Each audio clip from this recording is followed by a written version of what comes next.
Hey guys, here we go again. Day 4, part 4 of the Bible story.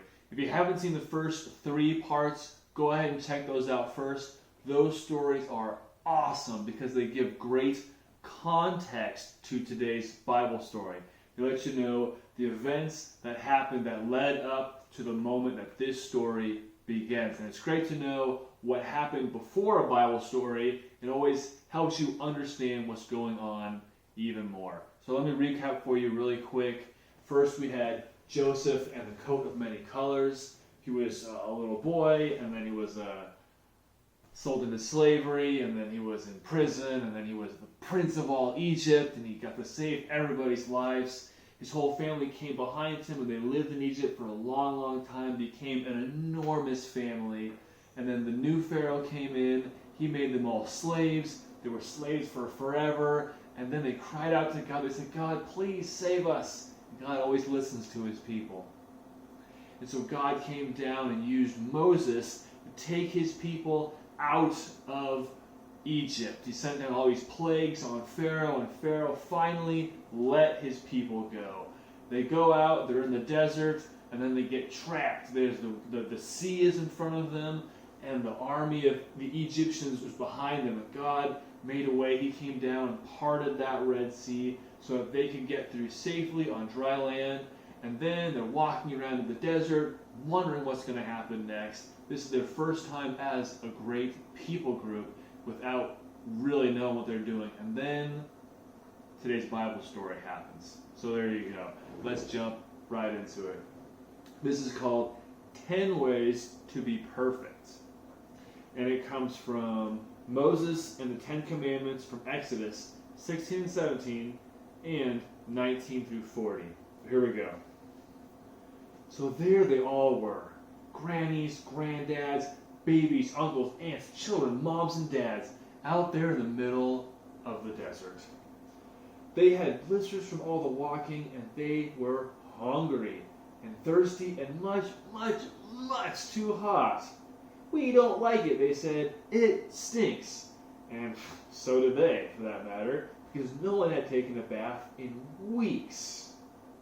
Now, remember, because this is something they had forgotten, God had done amazing things for his people. He had hidden them inside the cloud. He moved the sea. He had set them free. But God's people still weren't happy. They didn't care about being free. Wasn't it better when they were slaves? At least they had lots of nice food to eat. God doesn't want us to be happy, they said. It was the same lie that Adam and Eve had heard all those years ago. God has brought us out here to kill us. God doesn't love us. But they didn't know God very well, did they? Because we know God loves everybody. Every day of their journey, God kept on showing his people how well he would look after them if they would trust him and obey him. There it is. That's what I say every Sunday. Trust God, obey God. When they were hungry, God made the sky rain with food, bread literally falling down from heaven. What is it? They asked each other. They didn't know, so they called it manna, which literally meant, what is it? When they were thirsty and started quarreling, God made water flow from a rock. And Moses called that place Quarreling, because that seemed like a good name.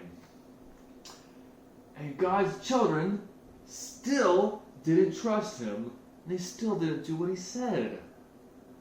They thought they could do a better job of looking after themselves and making themselves happy. But God knew there was no such thing as happiness without him. So God led them to a tall mountain. God wanted to talk to his people and show them what he was like. He wanted to help them know him better and tell them about the special land he was going to give them. The whole earth belongs to me, God said, but I have chosen you. You are my special family. I want you to live in a way that shows everyone what I'm like, so they can know me too. God called Moses up the mountain, the leader of God's people. The great mountain shook.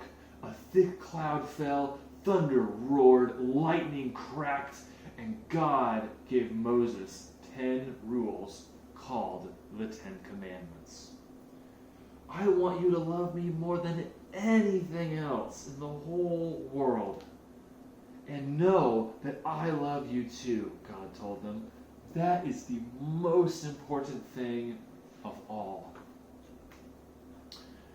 God gave them other rules, like don't make yourselves pretend gods, don't kill people, steal people, or lie. The rules showed God's people how to live, and how to be close to Him, and how to be happy. They showed how life works best. God promises He will always look after you, Moses said. Will you love Him and keep these rules? The people of Israel said, we can do it. Yes, we promise. But they were wrong. They couldn't do it. No matter how hard they tried, they could never keep all of God's rules all of the time. And God knew they couldn't. And He wanted them to know it too. Only one person of all history could keep all of God's rules. And many years later, God would send that person to stand in their place and be perfect for them. Because rules couldn't save people. Only God can save people. I love this story. The image, powerful, shaking God, shaking the mountain, thunder and the lightning, everything. What strikes me most about this story is this line right here. And I want to read it again because this is what it means to be a Christian. This is what it means to follow God. It says right here, God said, the whole earth belongs to me, but I have chosen you. You are my special family. Kids, families, everybody, God has chosen you to be part of God's own family. I want you to live in a way that shows everyone else what I'm like, so they can know me too. Everything we say, everything we do, should be done in such a way that people can see God in our lives, in our hearts, in our actions. And when they see God in us, they'll ask, what is it that makes you that way? And we can tell them, Jesus Christ, His love is in my heart, and He loves you too. So that is today's Bible story, the 10 Commandments. Thanks for tuning in. See you tomorrow.